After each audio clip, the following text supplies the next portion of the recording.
দর্শক, আমরা রিপোর্টটিতে দেখছিলাম সবজি সহ বেশ কিছু পণ্যের দাম কিন্তু ঊর্ধ্বগতি। এই বিষয়ে বিস্তারিত জানাতে আমাদের সাথে রাজধানীর বাইরে থেকে অর্থাৎ লালমনিরহাট থেকে যুক্ত হচ্ছেন সহকর্মী মাহফুজ বকুল। বকুল, আপনি একটি কাঁচা বাজারে দাঁড়িয়ে রয়েছেন দেখতে পাচ্ছি, সেখানের বাজারের সার্বিক পরিস্থিতি জানাবেন, বিশেষ করে সবজির দরে কেমন পরিবর্তন দেখতে পাচ্ছেন? রাকিব, লালমনিরহাট জেলা কিন্তু একবারে কৃষি প্রধান জেলা। এখানকার অধিকাংশ মানুষ কৃষি পেশার উপর নির্ভরশীল। বিশেষ করে তিস্তার একদম চরাঞ্চল, বিস্তীর্ণ যে চরাঞ্চল রয়েছে সেখানকার যে লাখো মানুষ, তারা কিন্তু কৃষি পেশার উপর নির্ভরশীল। এবং শীতকাল চলে আসছে, আগাম শীতকালীন শাকসবজি উৎপাদন সহ বিভিন্ন কিন্তু শীতকালীন যে যে পণ্য উৎপাদন সেগুলো কিন্তু তারা করতে ব্যস্ত হয়ে পড়েছেন। এবং তার প্রভাব কিন্তু এখনো বাজারে আসেনি, কেননা হঠাৎ বন্যায় কিন্তু তিস্তার যে হঠাৎ খুব সম্প্রতি বন্যায় কিন্তু এই আগাম শীতকালীন সবজির ব্যাপক ক্ষয়ক্ষতি হয়েছে। তবুও বাজারে কিন্তু এখন কিছুটা স্থিতিশীল রয়েছে। গত সপ্তাহের তুলনায় কিছু কিছু পণ্যের দাম কিন্তু কমেছে, তবে সেটি কিন্তু ভোক্তা নাগালের বাইরে বলা যায়। আমি যদি একটু বলি, শুধুমাত্র একটা পণ্যের দামই একবারে কমতি রয়েছে। আলু বিক্রি হচ্ছে 10 থেকে 12 টাকা কেজি, বেগুন কিন্তু বিক্রি হচ্ছে 40 টাকা কেজি, পেঁপে বিক্রি হচ্ছে 10 টাকা কেজি, শসা বিক্রি হচ্ছে 30 টাকা কেজি, মরিচ কিন্তু গত সপ্তাহে 300 টাকার উপরে উঠে গিয়েছিল। সেই মরিচের দাম কিন্তু অনেকটাই কমেছে, সেটি 160 টাকা কেজি বিক্রি হচ্ছে। পেঁয়াজ বিক্রি হচ্ছে 70 টাকা, করলা বিক্রি হচ্ছে 70 থেকে 80 টাকা। এবং পাশাপাশি বিভিন্ন শাক কিন্তু বাজারে উঠছে, সেগুলো কিন্তু আটি ভেদে 20 টাকা, 30 টাকা, 40 টাকা পর্যন্ত বিক্রি হচ্ছে। বাছাইকৃত কাঁচামাল ও স্বয়ংক্রিয় ইউরোপিয়ান মেশিনে তৈরি হয় all time honeycomb, all time healthy life. ছোট ছোট মাছ উঠছে বাজারে, সেগুলো বিক্রি হচ্ছে 160 থেকে 180, 200 টাকা কেজি।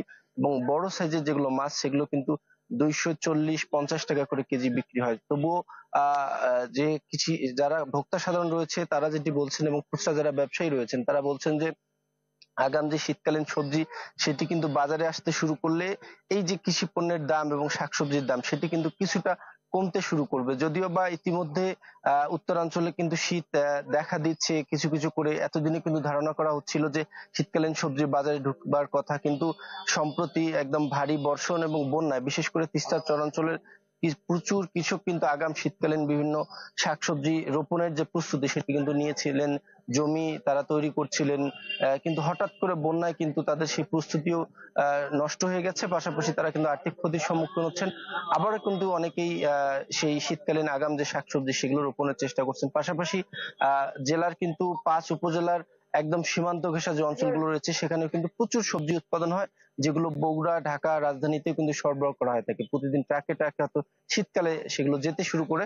তারাও কিন্তু এখনো যে আগাম শীতকালীন সবজির যে যোগান সেটি কিন্তু এখনো দিতে পারেননি। তারাও যেটি বলছেন যে অতি সম্প্রতি গত 1 মাসে কয়েক দফা কিন্তু ভারী বর্ষণে তাদের কিন্তু ফসলের ব্যাপক ক্ষতি হয়েছে, এবং সেটির কিন্তু প্রভাব পড়েছে বাজারে। তবে আর হয়তো 15 থেকে 20 দিন গেলেই আগাম শীতকালীন যে সবজি সেটি বাজারে ঢুকতে শুরু করবে এই উত্তরের বাজারে। তারপর এগুলো হয়তো রাজধানী এবং চট্টগ্রাম, বগুড়ায় চলে যাবে। তখন সবজির দামে হয়তো কিছুটা লাগাম টানা যেতে পারে, এমনটাই বলছেন আসলে ভোক্তা সাধারণ এবং কৃষকরা।